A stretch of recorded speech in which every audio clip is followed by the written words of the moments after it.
The world is going crazy. Hello everyone, Stefan here. I hope you're doing well. Well as you can in the crazy situation we're in right now. We have people walking the streets for their basic rights.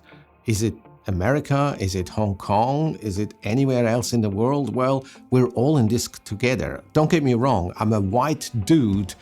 I'm privileged. I grew up in Switzerland. I never had to fight these fights. Nevertheless, I have friends, I have colleagues all over the world who are on the streets right now. And I'm wondering, what can I do? What can I do to help? Well, I can talk about it. Now, don't get me wrong, not this entire video is not about that, but it's just to show my solidarity that I do feel it and it does play with my mind. And then it's also scary. This virus situation, which nobody knows what's gonna happen. Until we have this vaccine, I don't know. How does it affect my friends, my family, and myself? Are you scared? Well, we definitely need to talk about all the issues. We have to look after ourselves. We have to look after our friends and loved ones. We have to be safe. But we also need a little bit of happiness. We also need to dream. So today I will not go into any Photoshop or techniques or pretend to be so happy. No, today I will hopefully produce a little bit of happiness. I've been lucky to travel to some beautiful places in the past and I look forward to going there again. Why? Because I love meeting new people, new colors, new ideas, new religions, things that I don't understand, but in conversation, I might get that one step closer. So today, I'll show you some impressions from my last visits to several places, and I will not butcher the names. I don't speak those languages, so instead of trying to make it a travel video, I'll just tell you a few anecdotes, a few little moments that impressed me or things where I thought I had a good idea and it didn't turn out to be such a good idea. Happens. Oh well. I wish you all a little bit of happiness, so let's jump into my dream of travel. So I'm looking through the window, leaving the Gold Coast in Australia on my way to my first destination, and I can't stop smiling. I smile because it all started in an unexpected way. I was outside my studio having a break, and as I do, chat with my neighbor, and we talked about places we'd love to visit. And I mentioned a few ideas where I'd like to go and haven't been before. And he looks at me and says, I'll be exactly there soon. And if you like, you can join me. You're welcome to. Oh, wow, how awesome. I'm like, yeah, I'm in. And here we go. I'm on my way to the first destination in Bangkok, Thailand. I expected a crowded and dirty city, and that's, let's be honest, pretty much what I found. I guess we all heard stories of strangely flying ping pong balls, the crazy nightlife and ladies walking the night streets, and of course the notion that the best-looking ladies are no ladies at all. And yes, it's absolutely true. And for the records, just to be clear, I gave any kind of ping pong ideas a miss. So, aside from amazing food and dirty streets, what else? One of the many amazing places to visit is the Grand Palace, which you see here. It's usually crowded with tourists, but the good boy I am, I followed my companion's advice to go there half an hour before they even open, so to be the first in line. If you do this and walk fast enough, you'll have some areas all to yourself and of course no tourists in your photos. The next day we drove about 1.5, maybe 2 hours outside of Bangkok to Ayutthaya. I hope I said that right. To me, this was the highlight of my Bangkok visit. This UNESCO World Heritage Site was once the capital of the old Siamese kingdom. with amazing ruins and temples. It was just amazing. It's a photographer's dream if you're into this kind of stuff, of course. And even though it was a boiling 42 degrees Celsius, I absolutely loved it.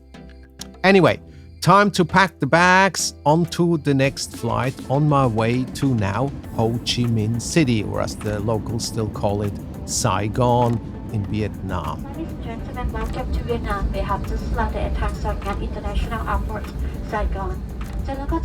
From all places I visited on this trip, I must say this was my favorite. The moment you arrive, there's a certain vibe about this place. And driving to the hotel, you also notice the gazillion motorbikes. I mean, seriously, everywhere. Not sure if they have any road rules, to be honest, but if so, I guess they're more like a guideline or maybe wishful thinking. However, you feel as if you risk your life if you want to cross some of the streets. But I don't know how they do it, but somehow it works out just fine. I guess they have perfected the chaos. Pat insisted we stay at the Rex Hotel. Now I also know why. Aside from its long history, it's seriously the perfect place. You can walk everywhere if you make it across the streets alive. And sipping a cocktail on the rooftop bar, you overlook one of the many parks and straight onto the statue of Ho Chi Minh and the very impressive City Hall. It's just beautiful.